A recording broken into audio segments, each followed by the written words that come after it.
आपके अवचेतन मन की शक्ति। इस सीरीज के आज के वीडियो में बात करेंगे कि मन से हमेशा युवा कैसे रहा जा सकता है। क्या अवचेतन मन भी कभी बूढ़ा होता है? क्या ये अजर अमर है या सच्चाई कुछ और है? ये हम सब जानते हैं और मानते भी हैं कि दयालुता, सत्य, विनम्रता, सद्भावना, शांति, सामंजस्य और प्रेम ऐसे गुण हैं जो कभी बूढ़े नहीं होते। यदि आप इन गुणों को अपने जीवन में लगातार फलने फूलने देते हैं तो आप हमेशा मन से युवा बने ही रहेंगे। यदि आप किताबें पढ़ते हैं और आपने महान लोगों की जीवनियां पढ़ी हैं तो आपने ये भी पढ़ा होगा कि इन लोगों ने अपनी उत्पादक गतिविधियां जीवन की सामान्य अवधि से ज्यादा सालों तक जारी रखी थी। उनमें से कईयों ने तो अपने जीवन की सबसे बड़ी उपलब्धि उस उम्र में हासिल की थी जिसे हम बुढ़ापा कहते हैं। उम्र का बढ़ना कोई दुखद घटना नहीं है। हम जिसे बुढ़ापे की प्रक्रिया कहते हैं वो सिर्फ एक परिवर्तन है और इसका खुशी से स्वागत किया जाना चाहिए। जीवन का हर एक पहलू उस राह पर आगे की तरफ एक कदम है जिसका कोई अंत नहीं है। हमारे पास ऐसी कई शक्तियां हैं जो हमारी शारीरिक शक्तियों की सीमाओं के पार जाती हैं। हमारे पास अद्भुत इंद्रियां हैं जो हमारी 5 शारीरिक इंद्रियों की सीमाओं के पार जाती हैं। हमें कभी भी बूढ़े होने की जरूरत नहीं है क्योंकि जीवन या ईश्वर कभी बूढ़ा नहीं हो सकता। ये सच में सोचने का विषय है कि कुछ लोग दुखी व्यक्ति जैसा नजरिया विकसित कर लेते हैं तब जब उन्हें लगता है कि उनकी उम्र बढ़ती जा रही है। उन्हें उस चीज से डर लगता है जिसे वो बुढ़ापा कहते हैं। वो मानते हैं कि अब अंत आने वाला है या समाप्ति की बेला आने वाली है। सीधी सी बात है कि वो जीवन से डर रहे हैं, लेकिन वो ये नहीं समझते कि जीवन अनंत है। अधिक उम्र का हो जाना बरसों की उड़ान नहीं बल्कि बुद्धि का उदय है, नई चेतना का उदय है। बुद्धि आपके अवचेतन मन में निहित जबरदस्त आध्यात्मिक शक्तियों की जागरूकता है और ये ज्ञान है कि पूर्ण व सुखी जीवन जीने के लिए इन शक्तियों का इस्तेमाल कैसे किया जाए। ये बात हमेशा के लिए अपने दिमाग से निकाल दें कि 50, 55, 65, 75 या 85 साल की उम्र आपके या किसी और के लिए अंत का दूसरा नाम है। ये तो लाभकारी, सक्रिय और सबसे उपयोगी जीवन तंत्र की शुरुआत हो सकती है। और कई बार तो ये हो सकता है कि ये आपने जो पहले जीवन जिया है उससे अच्छा समय हो। इस पर यकीन करें और आपका अवचेतन मन इसे साकार कर देगा। एक महिला ने एक बार विद्युत के जादूगर थॉमस एडिसन से पूछा कि मिस्टर एडिसन, बिजली क्या है? उन्होंने जवाब दिया, मैडम, बिजली बस है, इसका इस्तेमाल करें। बिजली वो नाम है जो हम एक अदृश्य शक्ति को देते हैं जिसे हम पूरी तरह नहीं समझते। हम विद्युत के सिद्धांतों और इसके प्रयोगों के बारे में जितना सीख सकते हैं सीखते हैं और फिर धीरे धीरे हम असंख्य तरीकों से इसका इस्तेमाल करते हैं। वैज्ञानिक अपनी आंखों से इलेक्ट्रॉन को नहीं देख सकते, फिर भी वे इसे वैज्ञानिक तथ्य के रूप में स्वीकार करते हैं क्योंकि उन्होंने जो सालों मेहनत की है, कई सारे प्रयोग किए हैं, उनके प्रमाणों के साथ मेल खाने वाला ये एकमात्र निष्कर्ष है। हम जीवन को नहीं देख सकते पर हम जानते हैं कि हम जिंदा हैं, जीवित हैं और हम यहाँ इसे इसकी पूरी सुंदरता और महिमा में व्यक्त करने के लिए आए हैं। यदि कोई ये सोचता है कि जन्म, किशोरावस्था, जवानी, परिपक्वता और बुढ़ापे का धरती का चक्र ही जीवन है तो ऐसे व्यक्ति का कोई सपना नहीं है।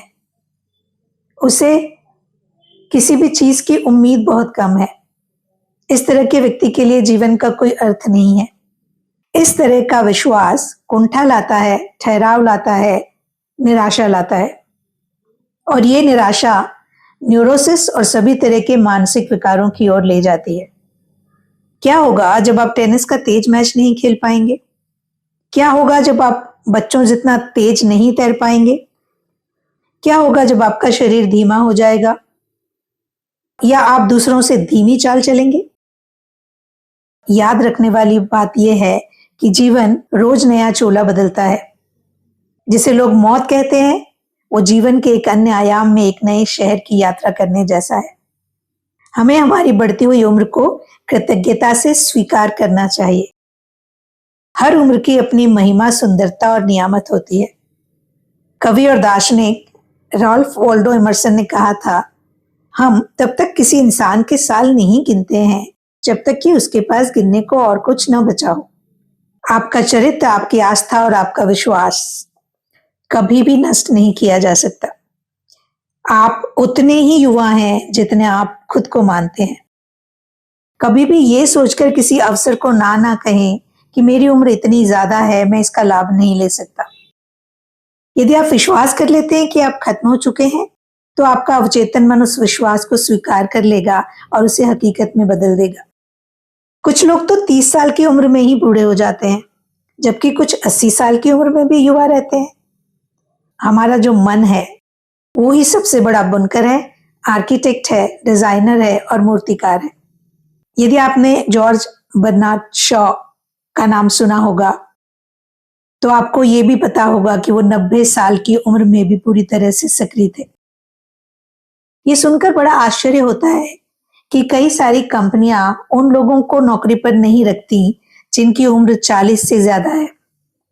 किसने कहा कि 35 साल से कम उम्र वाला ही बुद्धिमान होता है? क्या इसके पीछे कोई तर्क है? यदि कंपनी का मालिक सोचे तो उसे ये समझ में आएगा कि कोई भी व्यक्ति अपनी उम्र या सफेद बाल बेचने नहीं आया है।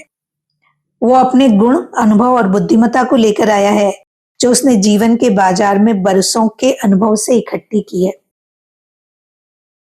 किसी की बढ़ती उम्र किसी भी संगठन के लिए संपत्ति होनी चाहिए, क्योंकि उसने इतने बरसों तक स्वर्णिम नियम के सिद्धांतों और सद्भाव का नियमित अभ्यास किया है। उसके सफेद बाल, और यदि बाल न भी बचे हों तो उसकी उम्र बुद्धिमानी, योग्यता और समझ दर्शाते हैं। उसकी भावनात्मक और आध्यात्मिक परिपक्वता किसी भी संस्थान के लिए वरदान साबित हो सकती है।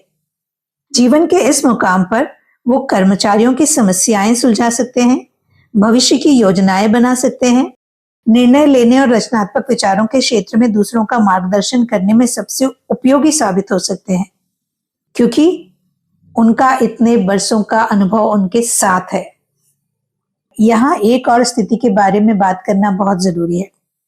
कई सारे ऐसे लोग हैं जिनकी जैसे ही उम्र ज्यादा होने लगती है, वो युवा बने रहने के लिए पागलपन भरे किसी अभियान का हिस्सा बन जाते हैं। वो नए नए तरीके की सुझाई गई दवाएं लेते हैं, फैशनेबल डाइटिंग करते हैं, अपने पैसे को एक्सरसाइज मशीनों पर बर्बाद करते हैं, और ज्यादा पैसे होते हैं तो रोज स्पा के लिए चले जाते हैं, लिपोसक्शन करवाते हैं, कॉस्मेटिक सर्जरी करवाते हैं और खुद ही खुद खुश होते हैं कि वो दूसरों से अच्छे दिख पा रहे हैं। सच्चाई तो ये है कि डाइटिंग, मल्टीविटामिन और बाकी सभी तरह के सहारे इन लोगों को युवा नहीं रख पाते। वो उतने ही युवा होते हैं जितना वो सोचते हैं। अवचेतन मन विचारों के अनुरूप बनता है। यदि किसी के विचार लगातार सौंदर्य, महानता और अच्छाई पर केंद्रित हैं, तो वो आध्यात्मिक रूप से युवा बना रहेगा, भले ही उसकी उम्र कितनी ही क्यों ना हो जाए। डॉक्टर जोसेफ के एक पड़ोसी थे, फ्रैंक डब्ल्यू। एक बार उन्होंने जोसेफ को बताया कि मुझे जबरदस्ती नौकरी से निकाल दिया गया है। कंपनी ने जो कारण बताया वो ये था कि नई पुनर्गठन योजना के कारण ऐसा किया गया है, लेकिन वो जानते थे कि उन्हें इसलिए निकाला गया है कि उनकी उम्र 65 साल हो चुकी थी। जब जोसेफ ने उनसे पूछा कि क्या आप भेदभाव के शिकार बनने के बारे में कटुता महसूस करते हैं, क्या आप अदालत में मुकदमा दायर करेंगे? उन्होंने हंसते हुए कहा, मुझे लगता है कि मैं कर सकता हूँ, और मुझे ये उम्मीद भी है कि मैं अदालत में आसानी से जीत भी जाऊंगा, लेकिन मैं अपना समय और ऊर्जा इस तरह क्यों बर्बाद करूं? मैंने कंपनी में अपनी सेवाएं खो दी हैं, लेकिन मैंने अपना जीवन नहीं खोया है, अपना उत्साह नहीं खोया है, अपनी उम्मीद नहीं खोई है और अपनी शक्ति नहीं खोई है।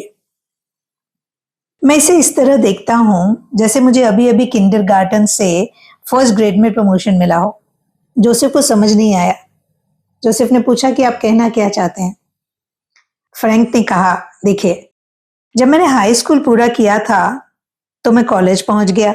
उसके बाद मैं नौकरी करने लगा और ऐसे कई सारे कदम जिंदगी में आए। लेकिन अब जो नया कदम आया है, मैं उस काम को करने के लिए आजाद हो गया हूं जिसे मैं हमेशा से करना चाहता था। फ्रैंक को हमेशा से ही फोटोग्राफी करने का शौक था। उसने तय किया कि अब वो फोटोग्राफर बन जाएगा। उसने पास के ही एक इंस्टीट्यूट में फोटोग्राफिक टेक्निक का कोर्स किया और दुनिया की सैर करना शुरू कर दिया। जहां भी उसे जाने को मिलता वहां की दर्जनों तस्वीर खींचना शुरू कर दिया। उन तस्वीरों की कई जगह एग्जीबिशन लगवाई और जब बहुत सारी एक जगह की तस्वीरें हो जाती हैं तो एग्जीबिशन के साथ वो समूह और क्लबों में भाषण भी देते हैं। साथियों, अपने बाहर की किसी महत्वपूर्ण चीज में दिलचस्पी लेने के असंख्य तरीके हैं। नए रचनात्मक विचारों के प्रति उत्साही बने, आध्यात्मिक प्रगति करें, सीखते रहें, विकास करते रहें। यही एक तरीका है कि आप दिल से युवा बने रह सकते हैं। ये एक ऐसा वाक्य है जिसे सुनना थोड़ा अजीब होगा कि आपको समाज का कैदी नहीं, निर्माता होना चाहिए। जो कानून कंपनी के मालिकों को कर्मचारियों से उम्र के आधार पर भेदभाव करने से रोकते हैं, वो सही दिशा में एक कदम हो सकते हैं, लेकिन कानून अकेला ही लोगों की सोच को नहीं बदल सकता। 65 साल का कोई व्यक्ति मानसिक, शारीरिक और मनोवैज्ञानिक रूप से 30 साल के कई लोगों से ज्यादा युवा हो सकता है। अवचेतन मन की प्रेरणा से आपका चेतन मन अधिक सक्रिय, चुस्त, जीवंत और तीव्र हो सकता है, क्योंकि अवचेतन कभी बूढ़ा नहीं होता। मैं बूढ़ा हूं ये कहने के बजाय ये कहें कि मैं दैवीय जीवन के विधान में और समझदार हो गया हूं। कंपनी अखबारों या आंकड़ों को अपने सामने बुढ़ापे की तस्वीर रखने की परमिशन बिल्कुल नहीं दे। ढलते साल, जर्जरता, सठियाना, निरर्थकता, इन सारे शब्दों को अस्वीकार कर दें, क्योंकि ये झूठ है। मौत की नहीं, जीवन की घोषणा करें। खुश, स्वस्थ, सफल, शांत और सशक्त व्यक्ति के रूप में अपनी तस्वीर देखें, क्योंकि अब आप समझते हैं कि अवचेतन मन की शक्तियां क्या हैं, अवचेतन मन की शक्तियों का इस्तेमाल कैसे किया जा सकता है, और ये अवचेतन मन की शक्ति हर एक के पास है। इस पूरी सीरीज में हमने एक एक करके ये जाना है कि जीवन के हर क्षेत्र में अवचेतन मन की शक्तियों का इस्तेमाल कैसे किया जाता है। उम्मीद ही नहीं, पूरा विश्वास है कि आप इन शक्तियों का इस्तेमाल करके अपने जीवन को बेहतर और बेहतर जरूर बना लेंगे। इसी तरह के किसी और वीडियो में आपसे फिर मुलाकात होगी। तब तक के लिए अपना ख्याल रखिएगा।